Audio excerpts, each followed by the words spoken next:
Semangat pagi. Pagi, pagi, pagi. Baik, kelompok kita semuanya. Baik, terima kasih teman-teman. Sebelumnya saya ucapkan terima kasih sudah berkenan hadir dalam training negotiation skill. Sebelum lebih jauh, saya memperkenalkan diri terlebih dahulu. Nama saya Gusti Nyoman Dharma Putra, cukup dipanggil dengan Gustra ya, karena Gusti Nyoman Dharma Putra terlalu panjang, cukup Gustra. Nah, background saya merupakan alumni dari engineering untuk S1, kemudian S2-nya ngambil sumber daya manusia dan S3-nya mengambil kajian budaya dan ekonomi. Tentunya ini tidak ada yang linear, namun ini menambah wawasan saya sebagai seorang trainer. Namun kenapa menjadi seorang trainer? Pengalaman dari usia 3 tahun sudah diajarkan untuk belajar berjualan. Dari sanalah kita mendapatkan dari tidak membawa barang pun bisa berjualan. Nah, tidak kenal maka tak sayang, tak kenal maka tak sayang. Nah, sebelum lebih lanjut saya ingin juga dari 5 peserta ini memperkenalkan diri terlebih dahulu. Silakan, apa motivasinya dan harapannya seperti apa? Silakan, ada sebagai volunteer atau baju merah. Silakan. Oke, terima kasih. Izin memperkenalkan diri, nama saya Aldin Azadin Balat. Yang motivasi saya untuk mengikuti pelatihan pada hari ini karena saya merasa bahwa belum cukup kemampuan untuk bisa bernegosiasi secara baik, Pak. Oke, selama ini dinasnya di mana, Mas Ali? Dinasnya di perbankan, Pak. Perbankan. Ya. Berarti di marketing baru atau sudah? Baru, Pak. Baru. Baru. Ya, berarti ekspor ya. Ya. Oke, salah satu lagi silakan yang baju biru. Baik Pak, saya dengan Tommy Adilus Samurti Bapak. Ya. Saya ingin motivasi mengikuti training ini karena saya ingin lebih meningkatkan lagi closing untuk nasabah kami Bapak. Dan kebetulan saya juga sama dengan Mas Adil, saya juga bergerak di bidang perbankan Bapak. Oke, kalau saya lihat dari leras kelima rata-rata semua dari perbankan. Yang namanya perbankan itu sebuah niscaya kepercayaan. Setuju? Setuju. Nah, sebelum lebih lanjut, bagaimana isian di dalamnya? Ya, kita akan melaksanakan pretest terlebih dahulu. Karena apa? Untuk memahami sejauh mana dari yang tidak kenal ataupun tidak tahu hingga nanti setelah kurang lebih 3 jam nanti kita belajar. Setelah itu nanti seperti apa evaluasinya. Oke? Oke. Silakan untuk dikerjakan, silakan gitu. Ininya Pak bisa ditandakan Pak. Oke, sebentar ya. Saya. Nah, oke. Oke, Ya. pre-memory. Nah, tadi saya lihat semua juga pada semangatnya luar biasa mengisi tes.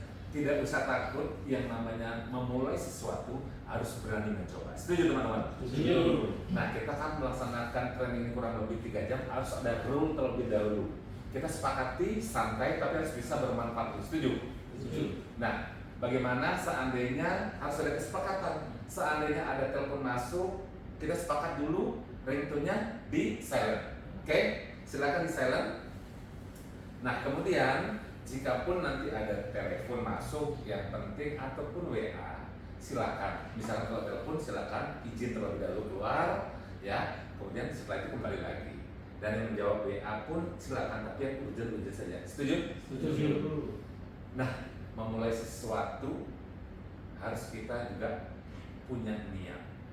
Karena apa? Ketemu sama orang baru, apalagi bapak-bapak ini sebagai seorang marketer. Jangan sampai ketemu orang percaya diri kurang, wawasan kurang, negosiasinya nggak dapet. Akhirnya setiap hari kita punya pipeline kunjungan si A, si B, si C, nggak ada hasilnya. Nah, seperti apa teori dan prakteknya kita akan berdiskusi bagaimana terkait dengan negosiasi.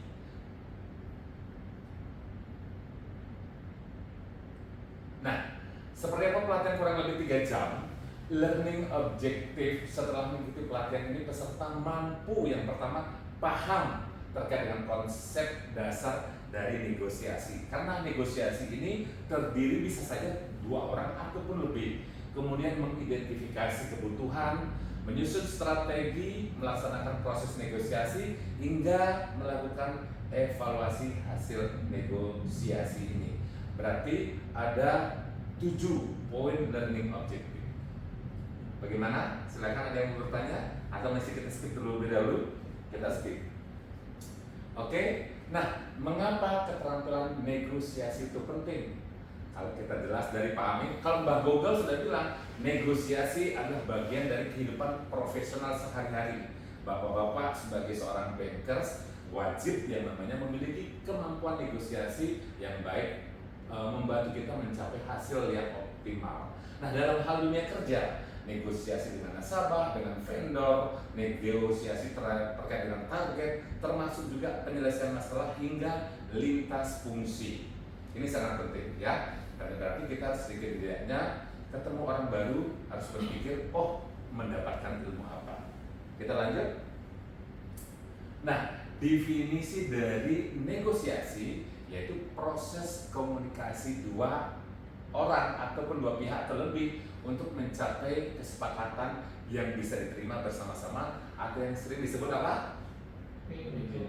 Win-win solution. Betul. Dua-duanya menang, mendapatkan manfaatnya. Namun, dalam hal tujuan negosiasi, mencapai kesepakatan, meminimalkan konflik, ujung-ujungnya di poin yang ini jarang orang menjaga hubungan jangka panjang.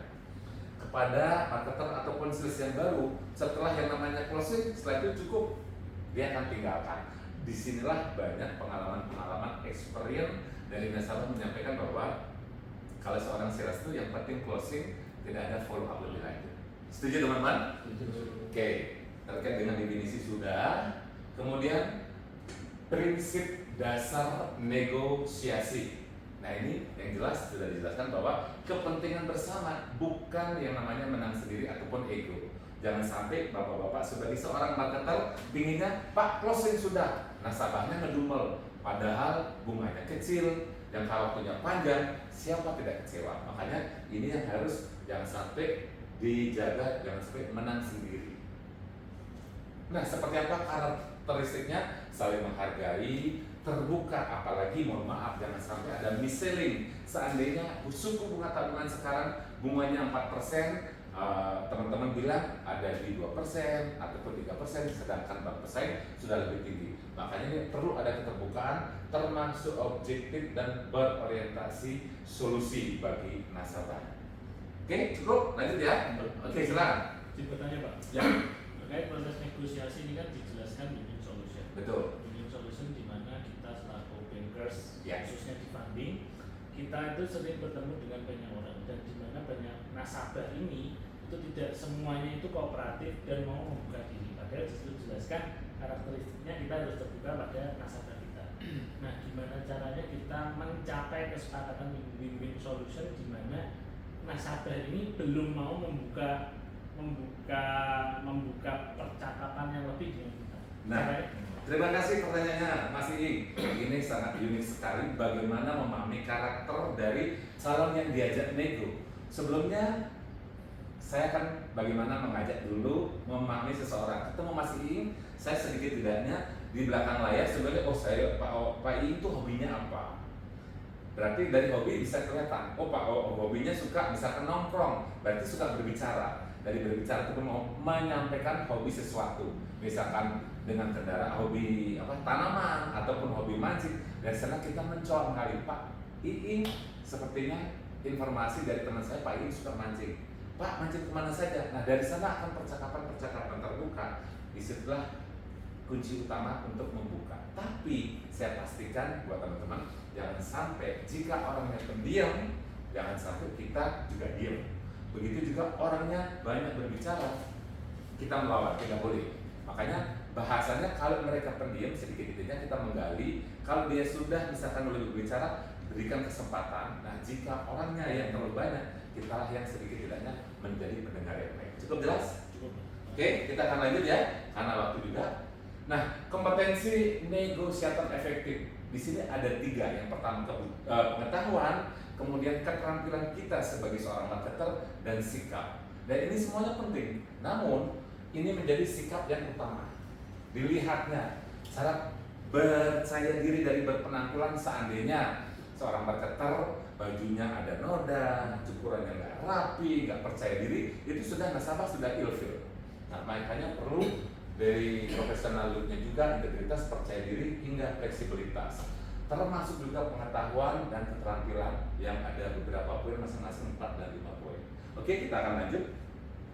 Nah, Tahapan-tahapan negosiasi ada 6: persiapan, kemudian pembukaan, mengeksplor kebutuhan, tawar-menawar, kesepakatan, dan yang penting juga jangan sampai terjadi kesepakatan close, tapi ini yang penting tindak lanjut ke depannya. Oke? Nah, analisis kepentingan, jangan fokus pada posisi, tapi pahami kepentingan di balik itu. Jika nasabah tersebut sudah merasakan, saya yakin menawarkan sesuatu, oke, pasti bisa deal. Oke, posisi dan kepentingan. Kita akan lanjut terkait dengan active listening. Nah, seperti pertanyaan Mas Iing tadi, kalau orangnya cerewet ataupun banyak berbicara, kita yang wajib aktif mendengarkan dengan bijak. Sekali waktu, jika rasa kita agar yang diajak ego lebih senang, kita perlu pujian-pujian yang kecil, jangan sampai terlalu memuji, mereka juga akan kurang sependapat. Ya, prinsip active listening dari kontak mata pertama kali, jangan sampai matanya mendongok begini, itu dah. Kadang-kadang juga nggak berani melihat. Nah, ini sangat penting kontak eye-nya. Paraphrasingnya juga, klarifikasi, kemudian summarize, dan terakhir empati, karena menjaga kebutuhannya empati kita. Oh, mereka paham jadinya. Oh, ternyata seorang marketer ini memahami kepentingan saya. Kemudian terkait dengan manfaat active listening membangun kepercayaan hingga meningkatkan peluang mencapai kesepakatan yang optimal. Oke, gimana? Cukup? Kita lanjut? Lanjut ya. Nah, mengelola keberatan adalah bagian alami dari negosiasi. Ini wajar dan wajar. Kelola dengan tepat, membangun kepercayaan. Inilah membangun, namanya kalau kerja di bank itu niscaya yang namanya trust, kepercayaan yang sangat penting. Jika seandainya Pak Tommy datang janjinya jam 10, ya kalau memang bisa 5 menit ya sebelum jam 10 sudah harus hadir. Jika pun yang namanya terlambat, Bapak boleh melakukan yang namanya informasi, Bapak izin, mohon maaf saya terlambat, dengan bukti. Pasti mereka akan paham. Makanya di sini perlu menjaga benar-benar kepercayaan. Nah, beberapa yang terakhir dari kunci negosiasi, yaitu persiapan, bagaimana menentukan hasil, memahami kepentingan bukan posisi kita, dengarkan lebih banyak, cari seperti tadi solusi win-winnya, dan yang terakhir evaluasi setiap negosiasi. Karena banyak setelah closing sudah tidak dievaluasi. Oh, kenapa dia closing? Oh, karena memang dia butuh atau terpaksa. Nah, ini yang juga perlu teman-teman semuanya harus pahami. Dalam negosiasi tujuan terbaik bukan memenangkan perdebatan, tetapi melainkan menciptakan kesepakatan yang bernilai kedua belah pihak. Nah, demikian kurang lebih 3 jam sudah kita berbagi dan berdiskusi. Sebelum lebih lanjut, ya, materi-materi ini nanti akan saya bagikan kepada teman-teman. Siapa tahu pada saat istirahat bisa dibaca lagi, sehingga kalian bisa lebih paham dan percaya dirinya ketemu sama calon nasabah ataupun nasabah lebih lekat lagi, sehingga berkelanjutan dan target-target teman-teman sebagai seorang sales ataupun marketing itu bisa terlampaui, bukan tercapai loh, terlampaui. Nah, terus belajar, terus berlatih, dan jadilah negosiator yang handal. Nah, ini sebenarnya dilihat gambar, pahami kepentingan, cari solusi win-win, bangun kepercayaan. Oke? Kalau memang demikian, jika tidak ada pertanyaan, tadi sudah 3 jam berbagi, sekarang tinggal waktunya apa yang tadi didengarkan, apa yang didapat, kita akan melakukan yang namanya post test, ya. Karena sama di awal ada tadi saya lihat nilainya masih ada 50, tidak usah takut. Sekarang kita tes karena soalnya sama, karena materi tadi sudah dijelaskan, teman-teman sudah paham. Sekarang tinggal post testnya, ya. Tujuannya apa dari post test? Mengetahui sejauh mana pemahaman dari yang tidak tahu menjadi tahu, meningkatnya. Kemudian memberikan gambaran kesiapan, dan yang terakhir memotivasi Anda untuk terus belajar sehingga berkembang. Oke, pastikan soal dijawab semua dengan jujur, ya. Pilih jawaban yang paling sesuai. Bukan hasil proses ini guna untuk evaluasi pembelajaran. Nah, oke, sudah prima murid, sudah selesai. Tentunya saya minta silakan presensi dan feedback selama kurang lebih 3 jam saya berbagi buat teman-teman semuanya apa yang perlu buat masukan, sehingga seandainya ketemu dalam hal pembelajaran di training-training berikutnya, saya bisa memberikan hal yang lebih penting untuk mencapai tujuan Bapak Ibu sekalian sebagai seorang marketer. Oke, silakan diisi. Sudah, Pak. Sudah? Nah, sebelum saya tutup, saya minta salah satunya dari para peserta training bagaimana kesan dan pesannya, juga masukan secara langsung. Silakan Mas Dimas. Baik, terima kasih Pak Krisna. Setelah saya mengikuti sesi pelatihan kali ini, yang tadinya saya belum tahu gimana sih kita cara bernegosiasi, dari tadi kan ada 6 tahapan ya Pak. Betul. Dari tahapan awal hingga sampai tindak lanjut, kan kita biasanya kan cuma follow up nasabah untuk closing udah kita tinggal, tapi ternyata di sini lebih penting di tahap yang terakhir itu terkait tindak lanjut atau ini gimana, apakah apa yang bisa digunakan lagi dari nasabah tersebut, terus untuk mendapatkan THR-nya atau keluarganya untuk kita closing lebih lanjut.